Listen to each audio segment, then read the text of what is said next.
After the last year or so of trying so many different cameras, I constantly am asked what I'm actually using. And that's fair as a channel that obviously does a lot of gear reviews and talks about the different cameras and lenses and all that kind of stuff. So I'm gonna go over everything that is as close to a mainstay of my current wedding kit as possible. So I'll go over each camera and lens, why I use them, why they continue to be in my kit, and any possible upgrades I might be making in the future. Now, this video isn't sponsored, but it is supported by any of you who purchased my presets and LUTs.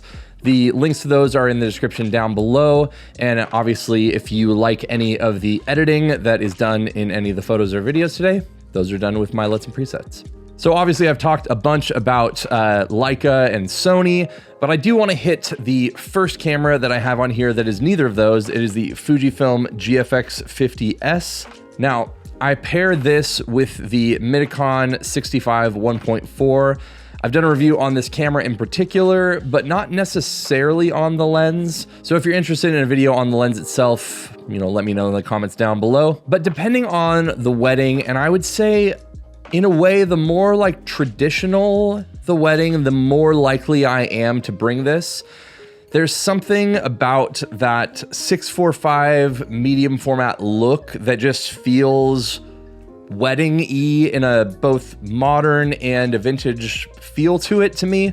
And the images that come out of this are amazing and very like popping and all that kind of stuff. But it's definitely one of those cameras that I'm not just carrying on me all day long, especially because this lens is so incredibly heavy. But I definitely use this in the same way that I would use like a 645 film camera. So I shoot a lot of portraits, a lot of the details and things like that on this camera if I have it on me. And yes, it's big. The colors are different from the other cameras that I have. It's another manual focus camera. But like I said, the images that come out of it are just very filmic in a way.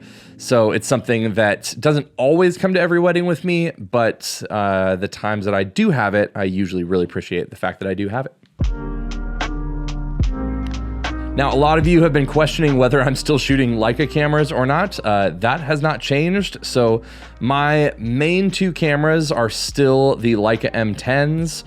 These things have, just been rolling with me for the last, couple years now. Before that, I was using the M240s, but the M10s are definitely a lot more, manageable in a way. They feel a lot smaller, like the M cameras of old, like the M6, the M2. And I do like having both of them because what I do pair, and then my most used combination of anything that's going to be on me all day long is going to be with the 50 Summilux and the 28 Summicron. Now, I have thought about using the 28 Summilux, but there are two things going against that. First of all, that lens is prohibitively expensive and it's really, really big. Now, the 50 Summilux in this brass silver here is definitely a little bit heavier than the Summicron, but if you look at them, they're almost the exact same height with the Summicron's hood here. And I really do like the look of each, the silver being on the silver body, the black being on the black body. And I feel like with my work, the 28mm and the 50mm focal length just pair so well together. 28 isn't as wide as a 24, but it's not as tight as a 35. And I will say that most of like my scene setting things and wider shots obviously are with the 28. And then most of my portraits and just getting the general feel of everything is with the 50. So I would say most of my horizontal images or landscape images are actually with the 28. And most of my vertical images are with the 50. And for the vast majority of the day, I can definitely get away with just those two cameras and just those two lenses. And for years, I would do that and then bring some other type of camera with me. I recently added the 75 1.5 from Voigtlander as a longer lens, and this monstrosity of a lens, the TT Artisan 90mm 1.25. Now I actually can focus that pretty well, and for speeches and and things during ceremonies and whatnot. I definitely have actually been able to use this, which is pretty crazy. But oftentimes now I'm using this along with an adapter on the Sony, which I guess brings us into that world.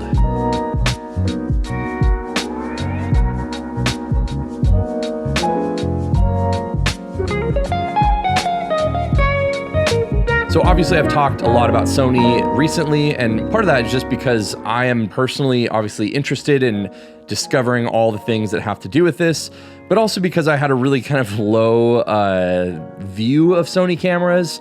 And most people don't have a really high view of Sony cameras in the more artistic type of world. People that like Leica cameras don't normally like Sony cameras. And so if you want to know why I decided to go with a Sony over, let's say, a Leica or other Fujifilm cameras, you can watch the video, I guess, probably up here. But I've just found for the money, the performance and the lenses and everything are just amazing. So this is the A7 IV. I'm trying to figure out if I'm going to purchase another one of these bodies or an A7 R5 as a secondary body if I'm due to do more autofocus digital kind of stuff. But I do want to have two of each. I want to have two Sony bodies and two Leica bodies, mainly so I can use lenses that are going to go outside and kind of complement that 28 and 50. I love the ability to use those as just like the mainstays. They're my two Leica lenses. They're the two best lenses and nicest lenses and most expensive lenses that I have. And then instead of spending a ton of money on Leica glass and whatnot on stuff that I might not use very much, I would much rather use that money on building out a full kit of other stuff. So the first lens that I have here is the 20mm 1.8. So anytime I need something wider than a 28, obviously I'm going to reach for the 20. I also started using this for all of my dance floor stuff. So anytime that we're just doing like party dancing and whatnot, part of that is just because honestly, I'd rather put the shutter clicks on the Sony than I would on the Leicas. A lot of times someone will want like a group photo real quick, and I can switch a lot of the settings a lot faster on here. And I often can just toss this in the APS-C mode. So instead of a group photo being at 20mm, the group photo is at 30mm and feels a lot less janky in that way. Mainly, honestly, is because it has the bigger grip, but also because this just works really well. Now, this is the zoom lens that crushes all other zoom lenses. It's the Sigma 28-70. I did a full video review on this in particular, but I found that at times, the convenience of having this zoom lens has been fantastic. I used it a bunch in Iceland. I have used it for all of like the family photos. At times, I've used it as a replacement for just all sorts of different things because it gives you that full range of 24-70. It works sort of as a backup, sort of as just like a massive convenience thing. If either the 24 or the 50 went down, I would be able to use this. And while I wouldn't be able to get the exact same thing out of my 50mm Summilux here, it could work in a pinch, right? And obviously, the last thing being that it is incredibly small and lightweight. If you look at it here, it's barely taller than my next lens here, which is the 35 1.4 GM. Now, I recently picked this up mainly because if I'm shooting a 28 and a 50 on the Leicas here, then maybe if I'm shooting something kind of in the middle or longer, a 35 can pair really well. I've also just really loved using this lens the times that I have borrowed it and have had it on loan from Sony. So when I had this kind of interesting opportunity through an affiliate thing with Moments where I got a little holiday bonus of sorts, I was able to use some of that credit towards purchasing this lens. And I think I'm gonna use it a lot more because in the last few years, I really haven't used 35 that much, and it used to be like such a staple of my work. And then oddly enough, I have a huge gap in my Sony lens kit. Definitely am considering picking up some other lenses, probably that 51.4 that I did a review on recently, and possibly even the Zeiss 85 Batis. The 85 is one of the lenses in the current Sony lineup that I've just been kind of meh about, and I really like the Zeiss look as well as its size.